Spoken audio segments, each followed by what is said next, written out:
Halo, assalamualaikum warahmatullahi wabarakatuh. Welcome back to my channel Mama Dehanya. Hai momis, apa kabar semuanya? Mudah-mudahan dalam keadaan sehat selalu ya moms. Kemarin di minggu lalu aku sempat absen untuk upload video karena memang ada beberapa kerjaan dan sakit gigi yang tiba-tiba kambuh. Jadi kayak menghemat bicara gitu loh. Sebenarnya kan aku tuh sudah bikin video dari minggu lalu, cuman ini baru bisa edit dan voice overnya sekarang. Memang agak butuh effort sih untuk terus ya dikonsistenin gitu. Semoga nanti kedepannya aku lebih konsisten dan lebih rajin lagi ya mom upload videonya. Sekarang sudah masuk ke pertengahan bulan Januari, mau hampir ke minggu ketiga juga ya moms ya Januari ini. Sekarang waktunya aku bikin spending tracker. Nah memang biasanya bikin spending tracker itu tuh di awal-awal bulan. Cuman ini untuk di awal bulan tuh aku kalau misalkan ada pengeluaran atau tantangannya itu gagal, aku sempat catat sih beberapa di catatan kecil gitu. Memang karena sempatnya sekarang jadi tetap harus aku konsistenin untuk buat dan upload. Oh ya buat momis yang lain sekarang udah pada banyak ya moms ya untuk bikin budget tracking juga atau spending tracker untuk pengeluarannya. Cuman kalau aku untuk bagian yang ini tuh lebih ke challenge gitu loh moms. Aku nge-track untuk tantangan-tantangan aku yang ada 4 hal atau 4 aturan atau rules yang harus aku patuhi, seperti sama halnya rules dari video-video atau tantangan-tantangan aku di bulan yang lalu. Jadi ini aku hanya meneruskan untuk belajar konsisten, tetap harus selalu dibuat, tetap harus selalu di tracking pengeluaran kita atau tantangan ini. Karena jujur dengan kekuatan atau afirmasi aku ya untuk melakukan spending tracker ini tuh benar-benar memberikan pengaruh yang positif banget buat aku pribadi.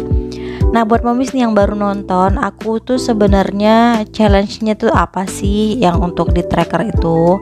Ada beberapa rules atau 4 rules lah yang aku bikin yang harus aku patuhi untuk di tracking dalam tantangan ini. Untuk rules pertama yang harus aku patuhi adalah aku tuh dilarang untuk berbelanja online shop. Ini buat aku pribadi ya moms, supaya memang menekankan sekali untuk tidak mengeluarkan uang atau berbelanja online untuk hal-hal yang tidak begitu penting. Nanti mungkin akan beda ceritanya kalau kita tuh belanja memang harus belanja gitu loh. Contohnya kalau misalkan aku beli masker, kan kalau beli masker itu lebih murah dan praktis itu kan kalau kita belanja di online shop. Jadi di sini tuh tidak termasuk dari tantangan itu. Yang kedua adalah no weekends out. Artinya di setiap hari libur atau di hari Minggu mungkin ya, nggak harus selalu setiap hari libur itu untuk pergi jalan-jalan keluar, nggak harus. Mungkin dalam satu bulan tuh beberapa kali ada gitu. Cuman memang di sini harus aku tracking, tetap aku tracking supaya nanti aku bisa tahu nih dalam sebulan itu biasanya menghabiskan uang dan menghabiskan waktu itu di mana, apakah misalkan jalan-jalan atau buat nge-mall gitu atau misalkan untuk hal yang lainnya. Terus yang ketiga, no eating out. Biasanya kan kalau weekend itu, kalau misalkan sudah pergi main keluar, pasti sekalian melipir ke tempat-tempat resto atau ke tempat makan untuk makan di luar. Nah, di situ maksudnya no eating out. Dan rules yang terakhir yang aku bikin adalah no GoFood, no Shopee Food, no GrabFood, dan lain-lain yang sejenisnya. Mungkin kalau momis yang baru nonton ini pasti agak kaget ya dengan rules aku yang agak ekstrim kata orang. Cuman aku udah menjalankan ini tuh udah 4 bulan loh moms. Memang di awal-awal bulan itu agak berat sekali memang. Cuman makin kesini tuh makin aku tuh tahu pola belanja aku gimana, pola konsumtif aku tuh gimana gitu. Ya semua berkat karena aku nge-track gitu ya spending atau uang jajan aku tuh dipakai buat apa aja. Terus kalau misalkan sudah di awal-awal bulan itu suka boncos gitu, pasti nanti di pertengahan dan di akhir bulannya itu harus lebih bijak lagi untuk mengeluarkan uang atau untuk berbelanja sesuatu. Buat momis nih yang udah rajin nonton video aku tentang spending tracker, kira-kira ada yang ikut teracunin juga nggak sih? Teracunin maksudnya tuh ikut bikin challenge yang sama, walaupun nanti dengan rules atau aturan yang berbeda sesuai dengan kondisi atau kebutuhan kita masing-masing. Kalau ada yang udah ikutan nih, boleh dong sharing di kolom komentar, atau boleh juga tag aku di Instagram Maya Astuti.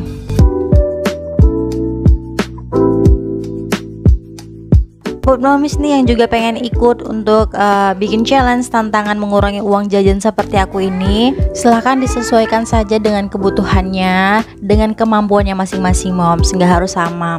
Karena kan memang ada sebagian orang yang memang menunggu weekend itu untuk pergi keluar ya, untuk family time lah gitu ya, atau untuk waktu berkumpul bersama keluarga tercinta. Atau ada juga sebagian momis lagi yang biasanya masak setiap weekdays, dan mumpung weekend juga, mungkin ada juga yang pengen istirahat dari dapur, yang memang disengajakan atau dianggarkan lah biaya untuk makan di luar atau untuk pesan makanan. Ya disesuaikan aja sama kondisi atau keadaan masing-masing ya moms. Tracker ini tidak hanya untuk spending ya, untuk uang jajan aja, tapi kita bisa bikin juga tracker habit atau habit tracker yang biasa kita lakukan setiap hari. Misal untuk tracking sholat duha kita, untuk tracking tilawah, atau untuk tracking minum air putih ya. Bisa juga dengan menggunakan tracking supaya nanti kita bisa mengontrol atau mengevaluasi lah kebiasaan-kebiasaan kita, dengan harapan kita bisa konsisten dan continue setiap waktunya.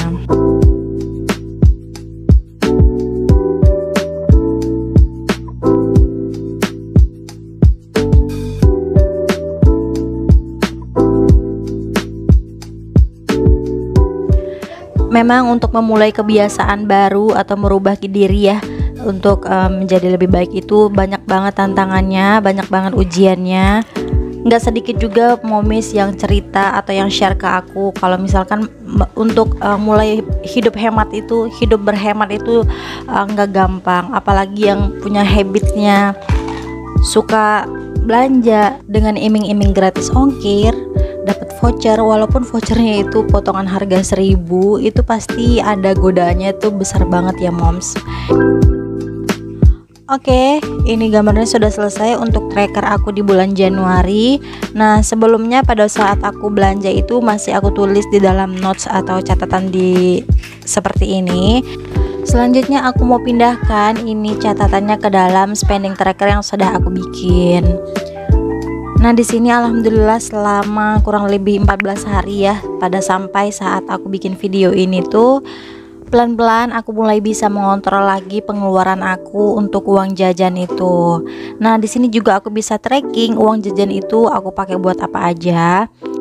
Alhamdulillah untuk belanja online shop sekarang itu sudah bisa banget aku kontrol. Bahkan di bulan Januari ini aku belum pernah lagi tuh belanja online shop.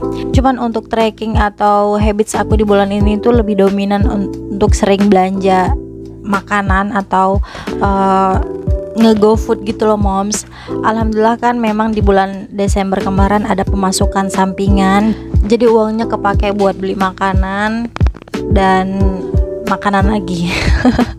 Karena memang beberapa hari itu sempat belanjanya telat, belanja sayurannya tuh udah keburu habis gitu, belum belanja, jadi akhirnya nge-go food. Nah, di sini yang belum tahu nih gimana cara aku nge-trackingnya itu, pertama itu setiap warna, ini sebenarnya bebas aja sih warnanya aku pilih. Ini setiap kolom yang aku warnai itu berarti aku berhasil untuk melewati tantangan atau challenge aku di hari itu, untuk tidak belanja, untuk tidak makan di luar, untuk tidak go food gitu ya moms. Sementara itu untuk kolom yang tidak ada warnanya itu berarti aku pada hari itu tuh gagal dalam melewati tantangan itu sendiri. Di sini aku catat nih, biasanya gagal itu karena apa? Bisa karena belanja online shop atau GoFood gitu ya. Jadi selama 16 hari ini di bulan Januari aku sempat belanja gitu selama 4 hari, dan itu bukan dominan lagi, malah mayoritas semuanya itu GoFood gitu. Jadi ini perbaikan juga ya buat aku. Kalau misalkan ada rezeki lebih lagi, baik itu dari pendapatan sampingan aku atau dari afiliasi kali, itu akan aku tabung. Karena aku kan punya resolusi ya di tahun ini tuh agak cukup menantang resolusinya, yang memang harus butuh uang yang tidak sedikit juga. Ini sedikit review dari budget tracker aku di bulan Desember. Itu agak sedikit berantakan memang. Mulai dari awal bulan Desember itu ada perjalanan keluar kota yang pastinya membutuhkan asupan makanan dari luar alias nggak masak ya, makanya agak sedikit banyak yang disilang-silang alias tidak berhasil dalam melewati tantangan no spend tracker. Review aku untuk no spend trackernya di bulan Desember itu memang agak balap-balapan ya antara berhasil sama gagalnya, dan lebih dominan untuk gagalnya sehari, 50-50 gitulah ya moms. Dan ini harus aku perbaiki di bulan Januari ini. Tapi buat momis nih nggak harus sih mengikuti tantangan ini. Kalau misalkan punya budget lebih atau memang sudah bisa mengontrol dirinya untuk belanja atau mengeluarkan uangnya sewajarnya gitu. Cuman kalau aku pribadi sih memang agak kadang-kadang labil ya, kadang-kadang ups and down juga, semangat untuk nabung, semangat untuk belanja nggak belanja gitu. Makanya aku harus bikin dan harus rutinkan untuk bikin tracker ini sebagai pengingat aku untuk lebih bijak lagi menggunakan uang dan membelanjakannya. Oke, karena ini sudah malam ya, ini jam 12 lewat, waktunya aku buat istirahat. Tapi sebelum itu aku sempatkan dulu untuk skincarean. Nah ini aku mau cuci muka dulu dengan facial wash dari Scarlett. Ini sudah mau habis karena sebagus itu produknya. Kemudian lanjut setelah cuci muka langsung pakai serum Brightly Ever After serumnya. Nah di sini kan kulit aku tuh kulit normal ya momsnya, lagi nggak ada masalah jerawat yang gimana-gimana, jadi makanya aku pakai Brightly Ever After serum. Tapi buat momis nih yang punya masalah dengan jerawat atau punya beruntusan, bisa banget pakai produk Scarlett yang varian acne serumnya. Dia juga punya untuk varian atau untuk kulit yang lagi bermasalah gitu moms. Selama ini aku kayaknya udah pakai ini berbulan-bulan ya moms ya. Manfaat yang udah aku rasakan ya selama aku pakai serum ini tuh kerasa banget di aku adalah dia tuh mampu mengontrol kadar minyak yang berlebih di dalam kulit. Nah biasanya kan kalau bangun tidur itu aku tuh mukanya berminyak banget, tapi setelah menggunakan serum ini tuh wajahku tuh lebih lembab dan kulitnya tuh kayak berasa elastis gitu loh moms. Terus lanjut setelah pakai serum Brightly Ever After, ini adalah serum terbarunya Scarlett yaitu Glow Tanning Serum. Ini yang aku tunggu-tunggu dari lama, pengen coba banget karena manfaat dari serum ini tuh bisa menyamarkan garis-garis halus atau flek hitam di wajah. Secara umur udah nggak bisa bohong ya moms ya, pasti banyak banget flek-flek hitam gitu ya di kulit wajah. Nah dengan Glow Tanning Serum ini aku coba ikhtiar, siapa tahu bisa menyamarkan garis-garis halus atau flek hitam di wajah gitu. Untuk tekstur serumnya sendiri itu ringan banget ya, di muka itu gampang menyerap dan nggak kerasa kalau kita tuh pakai serum karena dia langsung menyerap ke kulit gitu loh moms. Step terakhir setelah pakai duo serum tadi, aku lanjut pakai krim malam yang ini masih Brightly Ever After ya, yang untuk kulit normal. Manfaat yang sudah aku rasakan selama pakai krim malam ini tuh muka kita tuh lebih terlihat glowing gitu loh moms, yang glowing alami. Dan juga dia bisa mengontrol minyak dan juga mengencangkan pori-pori kulit di wajah. Yang paling penting adalah semua produk dari Scarlett itu bisa digunakan untuk semua jenis kulit, tapi nanti disesuaikan lagi ya jenis kulit kita, itu kulit normal, cenderung normal, atau memang kulitnya tuh lagi sedang bermasalah dengan jerawat, nanti disesuaikan saja dengan rangkaian skincare dari Scarlett. Buat momis nih yang mau samaan dengan aku, bisa banget untuk beli produk Scarlett ini.